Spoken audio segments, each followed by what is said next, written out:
morning, good morning, good morning. Let's mute this. I'm watching Fast and Furious this morning. So we're trying to finish up the shocks. Today is Saturday, and in the last video, we got the first side in, confirmed that the 200s are gonna look like they're working.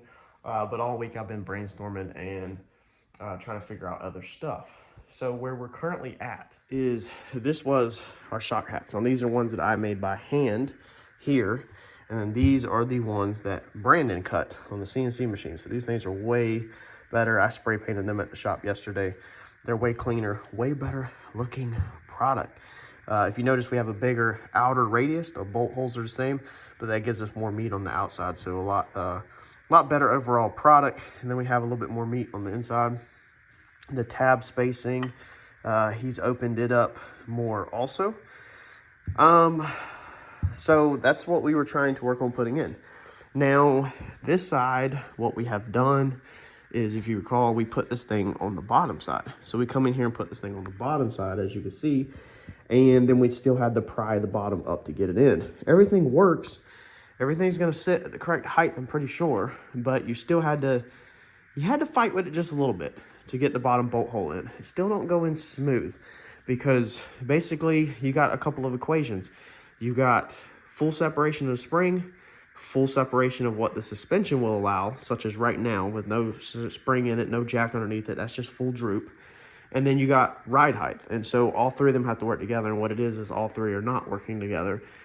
Basically, to get ride height with the correct spring, then full droop is not enough to get it in there. So you have to compress the spring a little to get it in there, or to cool over. In a perfect world, I would want it to be perfect ride height, and you don't have to do anything to sit it in there. You just sit it in there. That'd be a perfect world, which that normally don't happen. Even John on his car, I don't know if he's told y'all, but when he changes front springs on the Mustang, the old Mustang, probably be the same way on the new Mustang, he said it's a nightmare to change them front springs. He needs to do a video on it. It's an absolute nightmare when he changes the springs on them struts to get them struts in and out because he has so much crammed in the front end for long travel. I'm trying to avoid that. So we were going to put this thing like this, and these things sit in there beautiful. They look good. You can't even turn them hardly. You can't get a better fitment of that. Brandon nailed that. I mean, you can't get a better fitment of that at all. Bolt holes are good. Everything's good. However, now the new problem is nonstop with this thing, man, is getting the bolt holes through. What we probably should have did was we probably should have not put so much hat on here. We probably should have did like John's new car is going to be and just did a top plate. We should probably put the tube right here and made this plate so that you could basically see the bottom, because now being there's a pocket here, the thickness of this hat, we can't get in here to get this bolt hole. So if this thing is this wide, you see, we can't get up in there to get the bolt in. So the other question was, well, can we put the bolt in up here? Will this spring fit up through the hat? And it will do that. It will fit up through there. However, then when it's sticking up like this and you put the bolt in, our new pieces are the same width of that, so we can't physically drop it in there with the bolt through there. So the bolt has to be loaded in through the bottom. So I also thought about coming in the side, drilling an access panel, a big hole, so we can stick a bolt straight through like that. That's the other option if we want to run it like that. So I might do that. I'm not 100% sure. We're trying to do this because that basically would buy us, the thickness of this. What is this? 1/4 of an inch, a heavy 1/4 of an inch by the time we calculate this and all this. So flipping this thing from the bottom like that side is onto the top gains us about another, 1/4 inch, 3/8. Did I just say 5/8? 3/8 lift. So yeah, and it's not gonna hurt anything drilling a big hole in this, because it's got plenty of strength there. I just don't know 100%. Let's see here. Yeah, I mean, the bolt would be dead center. Dead center. We could drill that and put it through dead center. Maybe that should be our play, honestly. Really need to see ride height, because I think it's going to be fine with the bottom. I think I'm going to just go ahead and load this thing in from the bottom for right now. If we put it under the bottom, it's also stronger because it's pushing up on the hat versus pushing up on this whole piece. However, to solve that problem, Brandon has also built us these basically washers. So this solves that problem. So a lot of y'all said, you know, you need to run thick washers on the top. These are cut to fit these bolt holes perfect like this. All right, well, one hand is not want to work really good, but they're cut like that, same exact diameter. Okay, so it's basically a big two-piece washer. And the reason why they're cut in half is because if they're going under the bottom, if you accidentally load everything and forget it, I wanted to be able to go in there and slip the two halves on and still bolt it together, and it worked perfectly fine and have a lot of clamping force. So these will protect us if we put the pieces on top. So we're coming up with a lot of different combinations. And I know this one's narrower, but we lose, I still don't think we have enough to, we don't really have enough to slip the bolt through unless we use some real freaking skinny nut on the end. So that's what I'm working on this morning, is just trying to finalize the setup of the shocks. All right, so this is how I think we're gonna run the final product. I need to change the other side. I think we're gonna just go ahead and run these spacers since we have them up top. That one's not pulled all the way up. I need to pull that one all the way up. But we're just gonna go ahead and put these spacer ring things on top. Just I think it kind of makes it look better than just 4 bolts sticking up. And like I said, these kind of need bigger washers anyway, because they're kind of falling in to where they are. So I think that just looks better over there like that, more finished. It'd be nicer now. I could CNC cut a million things. It'd be nicer now to have a one-piece ring now that we're on top and not bottom, but I'm not going to request to get another ring cut. So that's just going to be what it's going to be.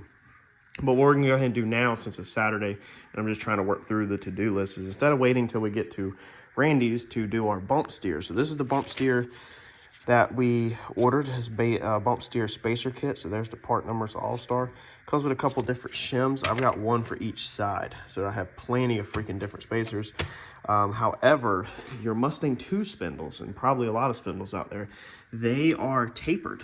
So the original bump steer kits that you run look like this, okay?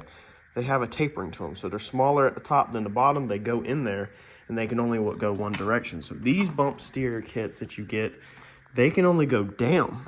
They can't go to top.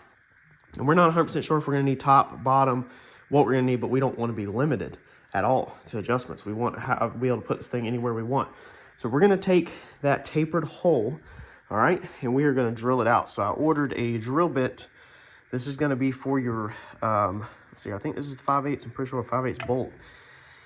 And I just used the micrometer, which I think is wrong. The caliper thing, I think somebody has corrected me on that, to measure that. And this is like a decimal bigger than this. So it's gonna be perfect, because obviously you don't want the drill bit to be smaller.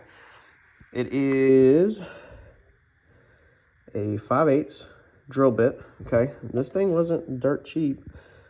There's what it is. All right, we're gonna drill it so we can put our 5/8 bolt in and run our kit. So let's throw this in the drill and let's drill these spindles. Well, I have the 1 inch of shaft showing that we were shooting for. So I got that right. However, I can already tell before I hung the fender on, we'll show you that here in a second, but I could already tell that we were wrong because of the angle of the bottom control arms. They're supposed to be parallel with the ground, and as we can see, they're running uphill towards the car.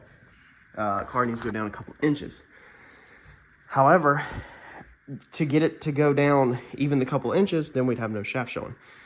So I'm 100% failing across the board on this. But I'm trying. I'm not just giving up and throwing in the towel. That's what we've been trying to get this right. I think we missed the mark on mock-up. So I think the issue lies all the way back at the beginning at mock-up. I don't recall, it's been so long. I thought we had this thing right with the tires and the fenders, and I thought we had all the measurements right.